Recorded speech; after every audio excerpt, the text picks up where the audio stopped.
bagaimana sikap seorang muslim terhadap musibah. Dan musibah telah menjadi bahasa Indonesia. Aslinya dia bahasa Arab, jamaknya al-masaib atau al-musibat. Secara makna bahasa atau kamus artinya asyiddah. Syiddah artinya susah, payah, mengganggu. Itu syiddah. Kadang juga diartikan al-makruh. Dan makruh udah jadi bahasa Indonesia. Pokoknya kalau udah denger pete sama jengkol bayangannya makruh, kan begitu.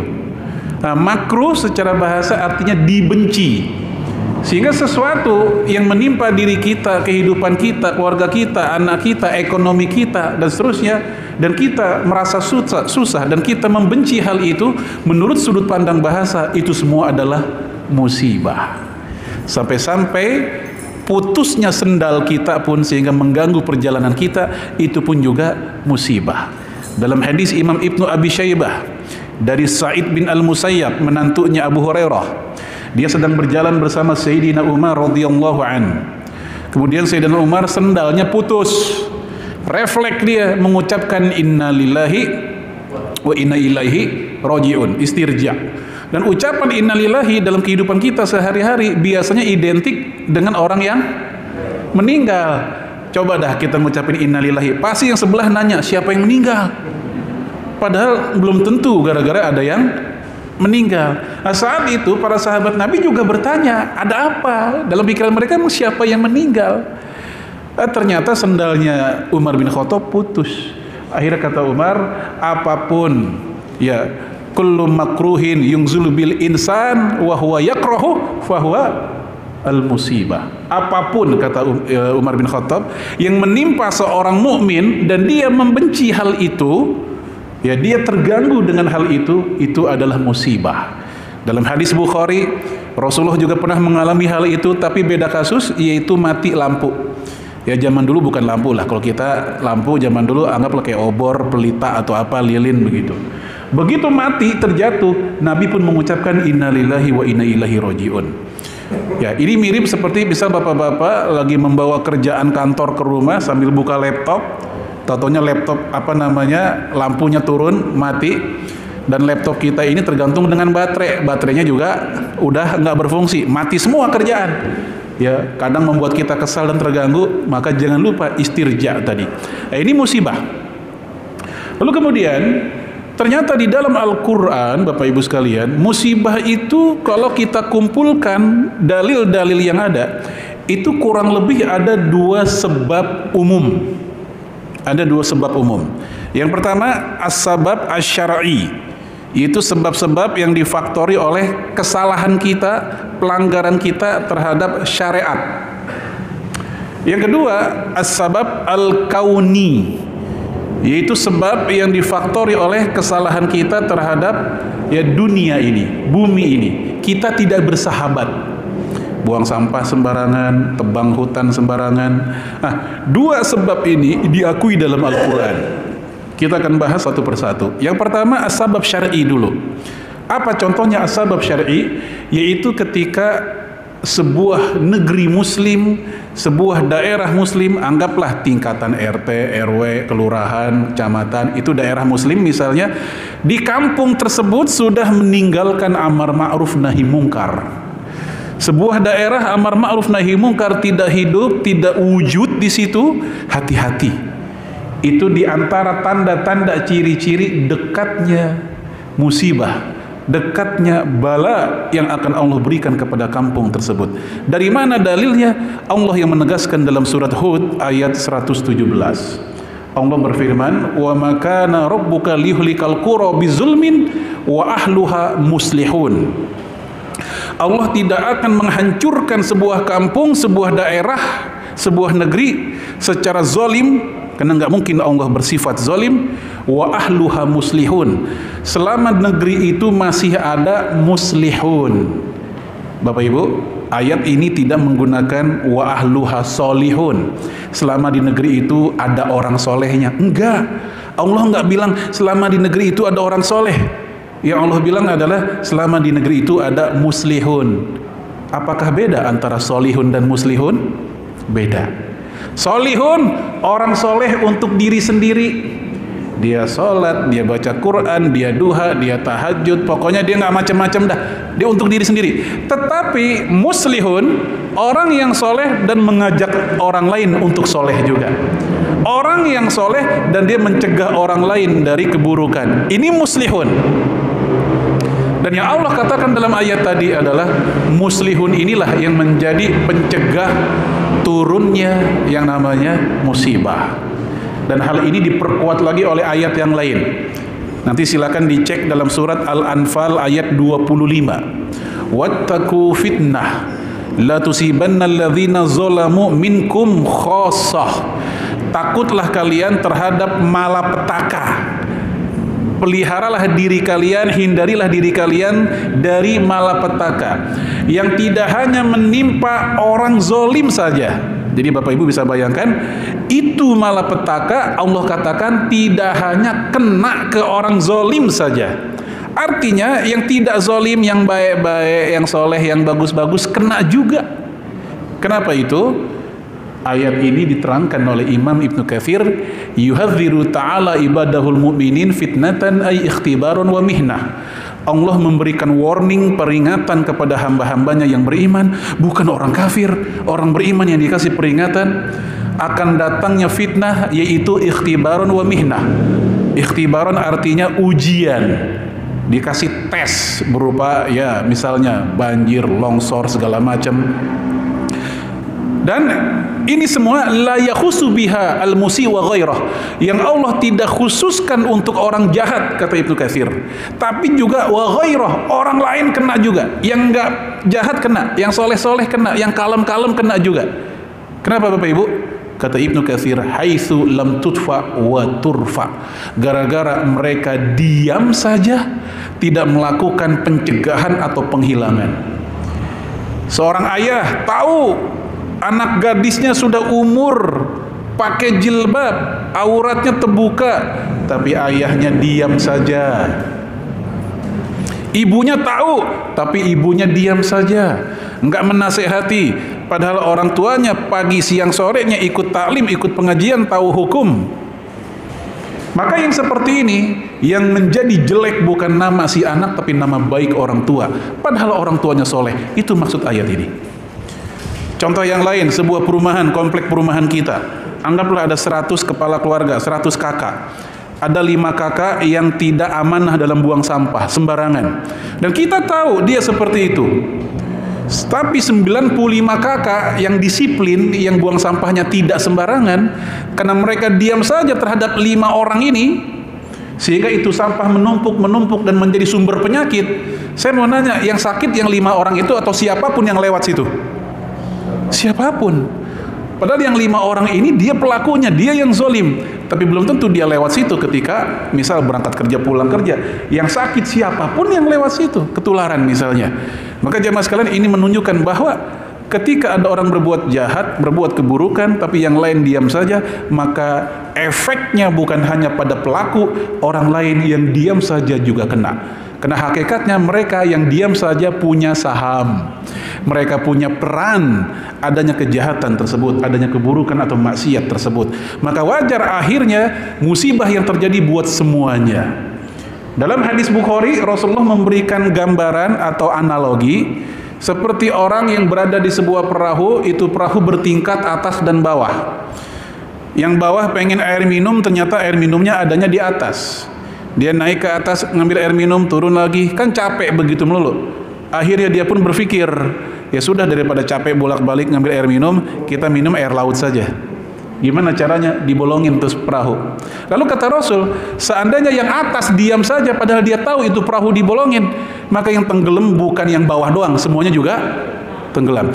Itulah pembiaran terhadap amar ma'ruf nahi mungkar. Kemudian dalam kitab Imam Ibnu Qayyim Al-Jauziyah, ya, Al-Fawaid, ya, beliau menceritakan tentang riwayat dari Imam Ibnu Abi Dunya, bahwasanya Rasulullah alaihi salatu wasalam, ya, menceritakan ada malaikat, ya, umira ayyaksifa biqaryatin, diperintahkan untuk menghancurkan sebuah daerah, sebuah negeri, sebuah kampung. Allah suruh kepada malaikat, tolong itu kampung dihancurin. Lalu malaikat itu ingin menghancurkan kampung tersebut.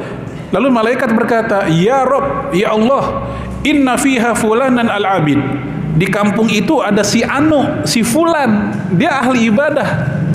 Pokoknya hebat dia. Ini kalau saya hancurkan ini kampung, dia kena juga, kesian. Apa jawaban Allah kepadanya? An-nabihi fabda.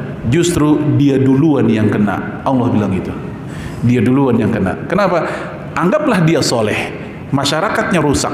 Tapi jangan lupa, masyarakatnya rusak, manusia secara prinsip naluri, nggak ada yang pengen jadi orang rusak. Dia rusak karena orang baiknya nggak muncul, orang baiknya malu-malu, hanya ingin soleh sendirian.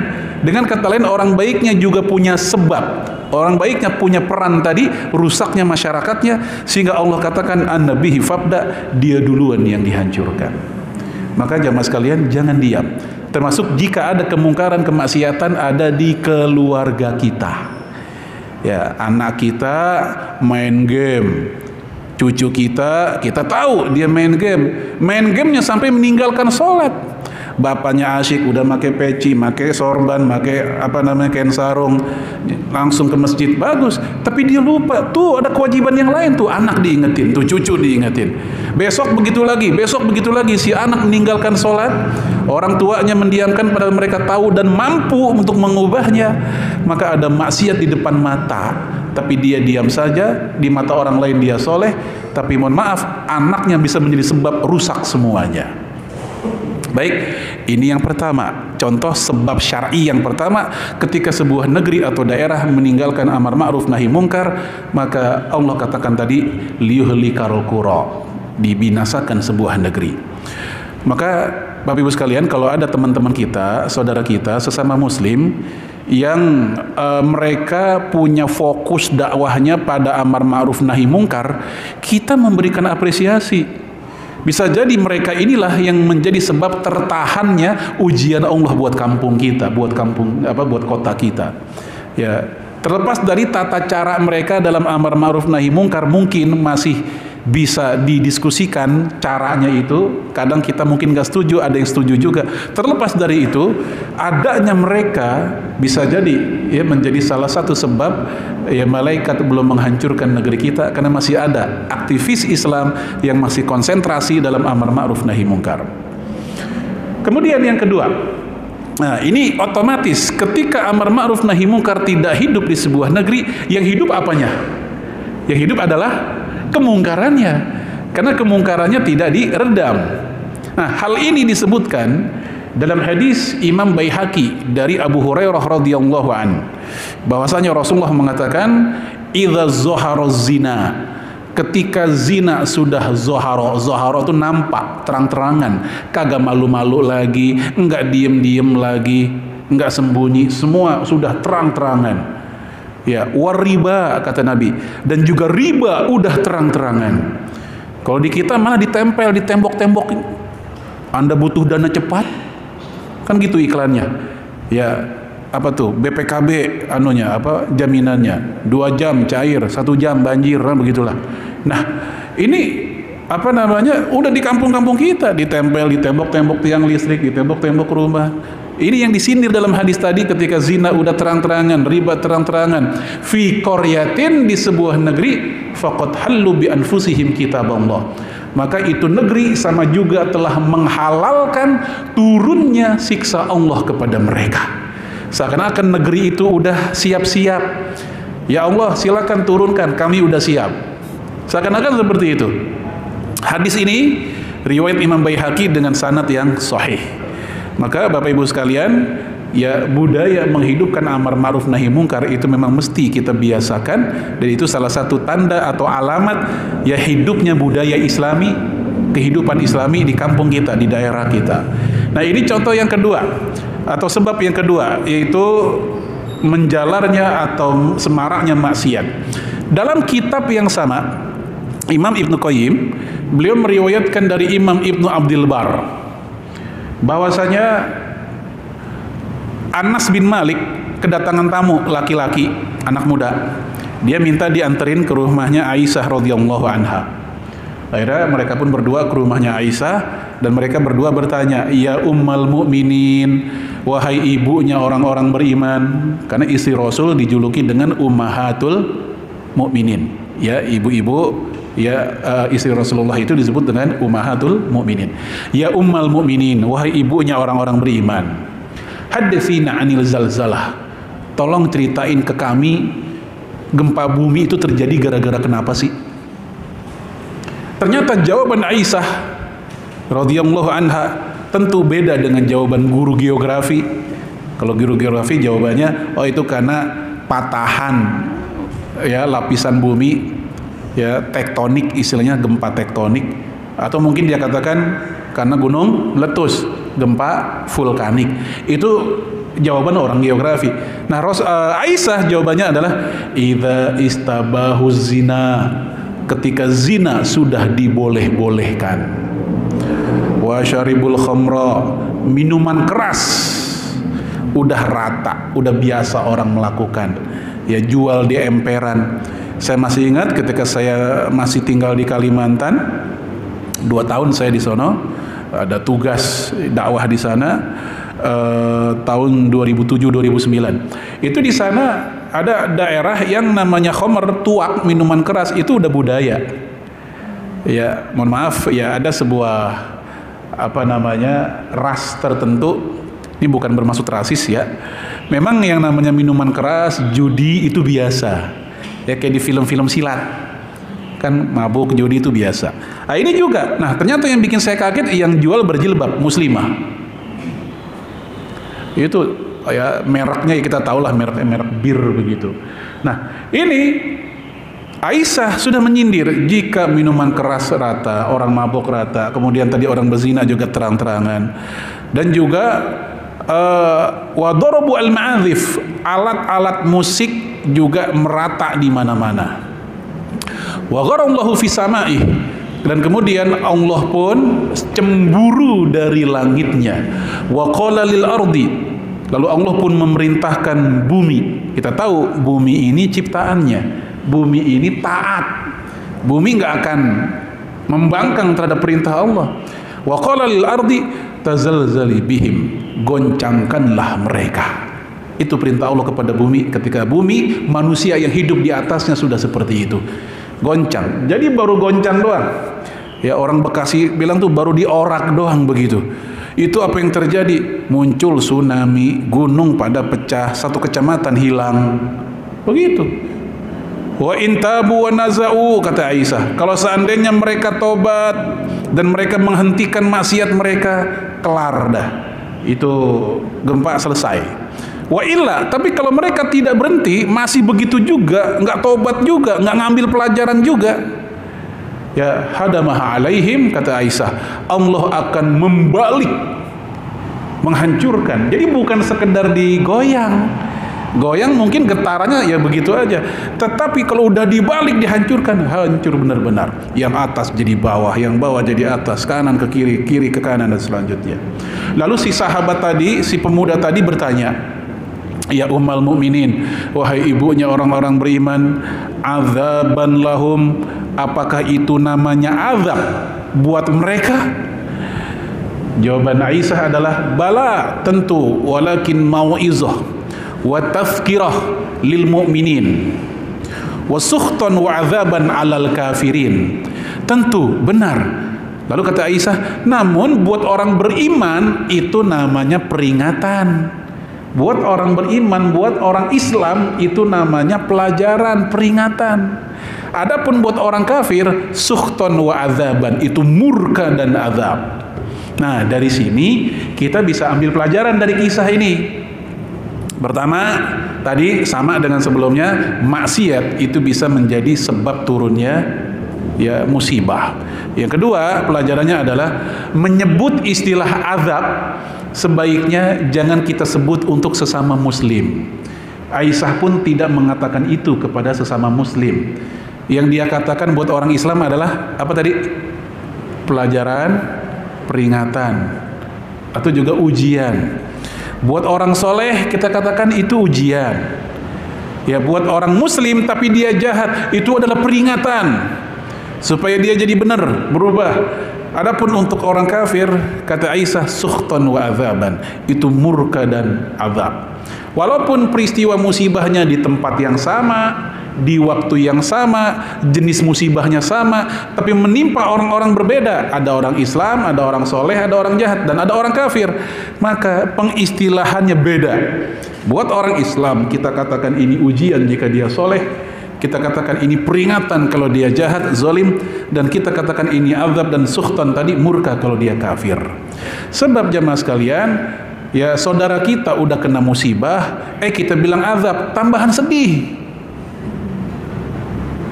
Masih ingat ketika tsunami 2004, ada tokoh nasional yang mengomentari Aceh kena azab gara-gara banyak ladang ganja.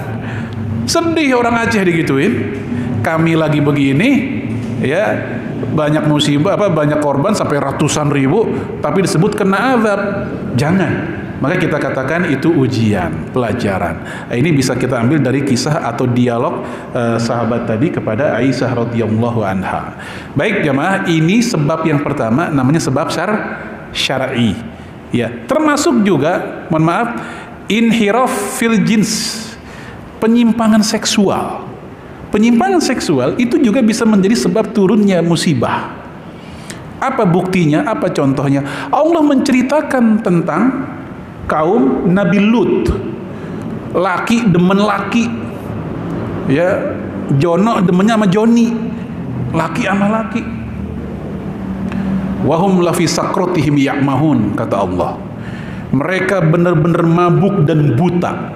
Jadi saking susahnya mendapatkan wejangan, nasihat atau berubah, Allah menggunakan istilah mereka udah mabok, udah buta. Orang kalau udah mabok akal nggak berlaku. Orang kalau udah buta, cahaya seterang apapun nggak ngelihat. Artinya apa? Dalil, nasihat, data-data kesehatan penyakit berbahaya kagak mempan. Makanya Allah ceritain mereka udah mabok, udah buta. Apa yang terjadi? Fa'akhadhathumus sayhah musyriqin. Maka kami timpakan mereka sayhah. Sayhah itu dentuman keras. Musyriqin pakai qaf, di waktu pagi hari. Jadi orang-orang ini, orang-orang Pompei, namanya orang-orang Sodom ya. Jadi ibu-ibu bisa buka, bapak-bapak juga di YouTube, itu fosil-fosilnya masih ada. Udah membatu mereka. Ada yang lagi, mohon maaf, lagi tindihan, dalam keadaan mukanya ke atas, matanya melotot, mulutnya terbelalak begitu, mangap, ya dari atas. Ya sehingga, ya Allah katakan di penghujung ayat itu, wa amtorna alaihim hijaratan min sijil. Kami hujani mereka. Jadi hujan dari atas dengan batu-batu dari sijil. Sijil ada dua makna para mufassir. Pertama, batu-batu panas dari inti bumi, atau batu-batu panas dari neraka untuk mereka. Membuat mereka kaget ketika pagi hari lagi masih asyik dengan pasangan sesama laki-lakinya, Allah berikan hukuman seperti itu. Ini bisa kita buktikan, fosilnya masih ada, videonya pun bisa kita lihat. Nah, oleh karena itu wajar jika para dai kita, para ustadz kita menasihati LGBT, jangan didukung, jangan ikut-ikutan. Makanya Bapak Ibu, kalau ada anak kita laki nih misalnya, dulu tahun 80-an 90-an laki-laki jalan bareng dengan laki-laki, gandengan, kita belum curiga. Zaman itu mah kita mikir mereka teman akrab, teman main bola atau apa. Tapi zaman sekarang nih, ketika laki-laki jalan gandengan dengan laki-laki, mulai kita mikir, ini ada yang konslet apa kagak? Kalau zaman dulu kan kita mikirnya nggak sejauh itu. Pikiran kita masih kalem-kalem aja, ya dia teman akrab biasa. Tapi zaman sekarang udah hati-hati, karena mereka udah banyak klub-klubnya. Di Bekasi ribuan anggotanya, ada Facebook kumpulan para gay, ya. Bahkan di TNI kan udah ada, sampai dikeluhkan oleh beberapa jenderal bahwa di TNI itu sudah ada semacam kelompoknya, klub gay di kalangan TNI, ya. Termasuk juga yang sudah menimpa beberapa perwira tingginya. Baik. Nah, kalau ini didiamkan saja, Kita khawatir turun hukuman buat daerah tersebut. Dan yang namanya musibah nggak kudu sama seperti zaman dulu. Karena ada orang liberal ngasih komentar di Twitternya, kalau memang yang namanya gay mendapatkan hukuman, kenapa sampai sekarang belum pernah terjadi hujan batu dari langit kayak dulu? Lah, emang AIDS bukan musibah? Emang spilis bukan musibah? Ya, saya dikirimkan oleh salah satu dokter ibu-ibu, dan dia juga ustazah. Dia biasa menangani penyakit seperti ini. Dikasih fotonya itu di ILC, dia juga pernah menayangkan, ya. Ibu dokter Inong kalau nggak salah namanya itu. Ya, foto-foto laki-laki yang udah kena penyakit kelamin yang hingga nyebar ke fisik tubuhnya karena dia, mohon maaf, gay tadi. Ya, ada yang sampai rusak kemaluannya, ada yang sampai rusak anusnya, hingga sampai total ke tubuh, ke wajahnya, seperti itu. Maka jamaah sekalian, ini juga termasuk ya as-sabab asy-syar'i. Nah, bagian ini sekaligus koreksi untuk orang-orang sekuler yang sering mengatakan musibah itu hanya fenomena alam, nggak ada urusan dengan Allah, ini memang alam. Ya, bagi orang beriman yang punya iman dan Allah sudah cerita dalam Quran, ya kita mengimani memang seperti itu. Baik, sekarang kita masuk sebab yang kedua, sebab global yang kedua, yaitu as-sabab al-kauni, sebab-sebab yang sifatnya alami, natural. Gara-gara kita yang kurang bersahabat terhadap alam. Ya, udah tahu itu rawa, udah tahu itu empang dulunya. Ada developer gatel. Nih kayaknya 10 tahun ke depan bisnis maju di sini nih. Itu pikiran dia. Betul sih, memang maju akhirnya. Tapi apa yang terjadi ketika itu daerah berubah jadi perumahan, begitu musim hujan, gimana Pak? Banjir. Dan air nggak salah, emang itu rumahnya dulu. Tuh air pulang kampung, ini rumah gua dulunya, gitu. Atau daerah-daerah tertentu yang di bawah lereng atau bukit, itu daerah yang rawan longsor, udah banyak dipatok, jangan potong sembarangan, nebang sembarangan, udah banyak larangan dan seterusnya. Tapi yang namanya orang jahat mah ada aja nyari keuntungan dunia, dia nggak peduli keselamatan manusia yang lain. Asal tebang, nggak ada daerah serapan. Ya, begitu ambruk, satu kampung hilang. Bukan lagi 1-2 rumah, satu kampung bisa hilang. Ya, satu desa, satu kecamatan bisa hilang. Ini karena manusia. Itulah yang Allah sebut dalam Al-Quran, Zoharul fasadu fil barri wal bahr bima kasabat aydin nas. Telah nampak kerusakan nyata di daratan dan di lautan gara-gara tangan-tangan manusia. Kesimpulannya Bapak Ibu sekalian, mau sebab syar'i kita akui, Al-Quran bercerita. Mau sebab kauni, kita pun juga akui, Al-Quran juga bercerita, dan faktanya memang ada demikian. Kita nggak mau seperti orang sekuler tadi yang memahami musibah semata-mata fenomena alam. Kita pun juga nggak mau seperti orang-orang atau kelompok yang namanya Jabariyah, ya, kelompok yang memahami bahwa musibah ini nggak ada faktor-faktor dari Allah, nggak ada faktor-faktor dari manusia. Ya, semuanya dari Allah, manusia hanyalah boneka atau wayang yang nggak bisa ngapa-ngapain. Itu Jabariyah. Ya, kita seperti wayang yang dikendalikan, masukin kotak ya masuk, digerakkan ya gerak, nggak ada upaya buat apapun. Nah, kelompok ini menganggap nggak ada peran kotor manusia. Tidak, Al-Quran menjelaskan manusia ada peran. Sebagaimana maksiat mereka juga menjadi sebab Allah uji mereka dengan berbagai macam ujian.